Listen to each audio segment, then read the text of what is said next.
आगे बात अगली खबर की। बिहार में एक ऐसा सनसनीखेज हत्याकांड सामने आया है जिसने सिर्फ एक अफसर की जान नहीं ली बल्कि पूरे प्रशासनिक तंत्र की सुरक्षा पर बड़ा सवाल खड़ा कर दिया है। एक नगर परिषद का कार्यपालक पदाधिकारी जो अपने परिवार से मिलने पटना के लिए निकला, लेकिन उसे शायद अंदाजा भी नहीं था कि मंजिल तक पहुंचने से पहले मौत उसका इंतजार कर रही है। अफसर की पत्नी ने हत्या की साजिश रचने का आरोप स्थानीय विधायक पर लगाया है, लेकिन जांच में नया मोड़ तब आया जब मृतक के चालक ने हत्या का जुर्म स्वीकार कर लिया। हालांकि पुलिस अभी पूरे मामले की जांच कर रही है। आखिर इस हाई प्रोफाइल हत्याकांड के पीछे कौन कौन लोग शामिल हैं, क्या उनकी मंशा थी, कितने लोग थे, पुलिस की तरफ से पूरे मामले की जांच की जा रही है। इसके अलावा रोहतास के डेहरी नगर परिषद के कार्यपालक पदाधिकारी विमल कुमार ने अपनी सरकारी वाहन से पटना जा रहे थे। बताया जा रहा है कि औरंगाबाद जिले के बारुण थाना क्षेत्र से गुजर रहे थे और उसी दौरान धनौती पुल के पास में अचानक कुछ बदमाशों ने उनकी गाड़ी को घेर लिया। पहले ओवरटेक किया, फिर चालक की कनपट्टी पर पिस्तौल तानकर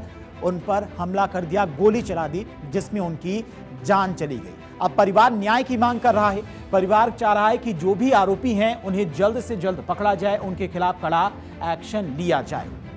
हालांकि पुलिस मामले की जांच भी कर रही है। पुलिस ने इसकी आधिकारिक पुष्टि फिलहाल नहीं की है। गंभीर रूप से घायल अधिकारी को अस्पताल ले जाया गया, लेकिन इलाज के दौरान उसकी मौत हो गई। घटना की सूचना मिलते ही रोहतास और औरंगाबाद पुलिस के आला अधिकारी मौके पर पहुंच गए। जिलाधिकारी, एसपी और एसएसपी, एसडीएम सभी देर रात कैंप करते रहे, लेकिन सबसे बड़ा सवाल यह था कि क्या यह सिर्फ लूटपाट थी या फिर पहले से रची गई सुनियोजित साजिश। ड्राइवर ने स्वीकार किया कि उसने स्वयं उनकी हत्या की है। उसका कारण बताया कि लंबे समय से अत्यधिक ड्यूटी के कारण तनावग्रस्त चल रहा था और समय समय पर बहस होती थी, जिसका अन्य जो स्टाफ है नगर परिषद के उनके द्वारा भी पूछे जाने पर पता किया जा सकता है। उसने ये भी बताया कि कल दिन में भी काफ़ी बहस हुई थी और उसने गाड़ी रोकते हुए लड़ाई शुरू की। उसी में जो गाड़ी के पीछे एक रॉड रखा था, प्लम्बिंग रॉड था, उससे पहली बार गाड़ी में हिट किया। जब ड्यूटी ऑफिसर नीचे उतरे तो फिर लगातार कई बार उसने रॉड से जो यहाँ स्पॉट्स पे ब्लड मार्क्स मिले उसको कैसे मिले उसने बताया है। तो उसके बाद उसने रॉड को यहीं बगल में, जो आप नहर देख रहे हैं, इसके बगल में उसने फेंका है, ऐसा उसने बताया है। मामला तब और सनसनीखेज हो गया जब मृतक की पत्नी बबीता कुमारी सामने आई। उन्होंने स्थानीय विधायक पर बेहद गंभीर आरोप लगाए। उनका कहना है कि विधायक उनके पति पर 50 लाख रुपए की मांग का दबाव बनाते थे और उन्होंने हत्या की साजिश रचवाई। इतना ही नहीं, पीड़िता ने विधायक के नार्को टेस्ट की मांग भी की और पूरे मामले की निष्पक्ष जांच की अपील की है। विधायक फोन करके तंग करता था, कहे थे 29 तारीख को मिलने जाएंगे। हम बोले थे कुछ बोलिएगा, नहीं बोले नहीं बोलेंगे। रोज यहाँ आज तक कहाँ है, मिलने आइए, बोले क्या पटना में है, नहीं है डेयरी में, आएंगे 29 तारीख को तो मिलेंगे। रोज फोन कर आइए हमारे घर मिलने आइए, हमको 50 लाख दीजिए, हमको 25 लाख। बोले हम गलत नहीं कर, कहाँ से देंगे? कौन है विधायक? वही डेयरी का विधायक रोज फोन करता था, जो नया बना रोज दिन फोन करता था, रोज हर 2 दिन पे हमको नगर पालिका में आना है, क्या क्या बोलता था हमको बताते नहीं। जो बोलते थे तो सुनते थे, हाँ सर, हाँ सर, हाँ सर, रोज दिन फोन करता था। दूसरी ओर विधायक सोनू सिंह ने इन आरोपों को पूरी तरह से खारिज कर दिया। उन्होंने कहा कि ये राजनीतिक उकसावे के तहत आरोप लगाया गया है। विधायक का कहना है कि एक जनप्रतिनिधि होने के नाते विकास कार्यों को लेकर उनकी बातचीत होती रहती थी, लेकिन हत्या से उनका कोई संबंध नहीं है। उन्होंने कहा कि दोषी कोई भी हो, उसे बख्शा नहीं जाना चाहिए। सुन के बात होती ना 29 तारीख को हम मिले नहीं है। 29 तारीख को हम लोग का 1-2 कार्यक्रम था यहाँ आपका वेद व्यास में। इसके बाद हम देवघर निकल गए, उनसे हम 29 को मिले नहीं हैं।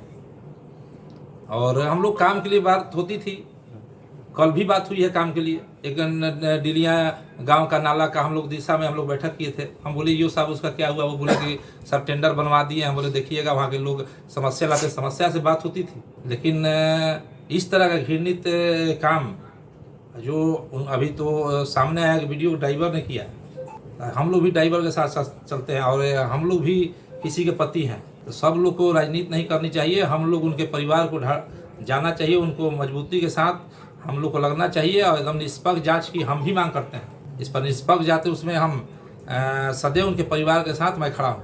उस पर जांच का विषय है और उनकी जो भी पत्नी है, उनके जो भी परिवार हैं, हमारी पूरी संवेदना है। उनकी संवेदना के साथ मैं तुरंत निरंतर उनके साथ मैं खड़ा हूँ और उनकी जांच में मैं मदद करूंगा। इधर जांच में बड़ा मोड़ तब आया जब पुलिस ने मृतक के चालक मिथिलेश कुमार को गिरफ्तार किया। मगध रेंज के आईजी विकास वैभव के मुताबिक चालक ने पूछताछ में अपना जुर्म कबूल कर लिया है। उसकी निशानदेही पर घटनास्थल के पास में नहर से हत्या में इस्तेमाल की गई लोहे की रॉड भी बरामद कर ली गई है। उसको लगा कि बचने के लिए किस प्रकार की कहानी बनाई जाए। पहले तो उसने गाड़ी को यहाँ पर इस रूप में पार्क किया सुरक्षित, ताकि एक्सीडेंट जैसा प्रतीत हो। फिर बाद में उसे लगा कि शायद ऐसा इस कहानी में संदेह होगा, तब उसने ये अपाची वाली कहानी बना करके फ़ोन किया अपने किसी स्टाफ को, जहाँ से पुलिस को इस कहानी की जानकारी मिली। देखिए, अभी तक जो उसने बताया है और जो क्राइम सीन से जैसा दिखता है तो वैसा ही प्रतीत हो रहा है। पुलिस सभी बिंदुओं पर इन्वेस्टिगेट कर रही है। फोरेंसिक टीम भी आई है, उन्होंने घटनास्थल को इंस्पेक्ट किया है, उनसे भी हम लोग रिपोर्ट ले रहे हैं। जो बातें अभी प्रकाश में आई हैं, इन सभी बातों का हम लोग सत्यापन कर रहे हैं। अंतिम निष्कर्ष तक पहुंचने से पहले हर बिंदु पर अनुसंधान करके ही इसमें हम कुछ फाइनली कह सकते हैं। हालांकि पुलिस का कहना है कि जांच अभी जारी है और परिवार द्वारा लगाए गए सभी आरोपों की हर पहलू से जांच की जाएगी। इस हत्याकांड ने बिहार की राजनीति और प्रशासन दोनों को झकझोर दिया है।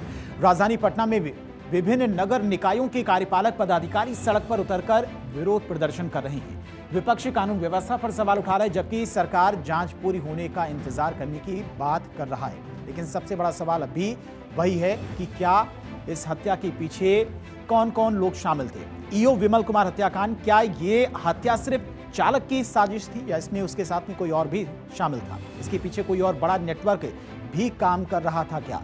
क्या पत्नी के आरोपों में कोई सच्चाई है क्या, जो आरोप लगाए गए हैं, या फिर ये राजनीतिक आरोप प्रत्यारोप का हिस्सा है?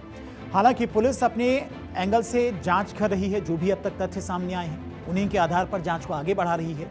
इन सवालों के जवाब अब पुलिस जांच और सबूत तय करेंगे, लेकिन फिलहाल ये स्पष्ट है कि यह मामला बेहद संवेदनशील है और जांच जारी है। आरोपों की सत्यता की पुष्टि अभी जांच के बाद ही हो पाएगी।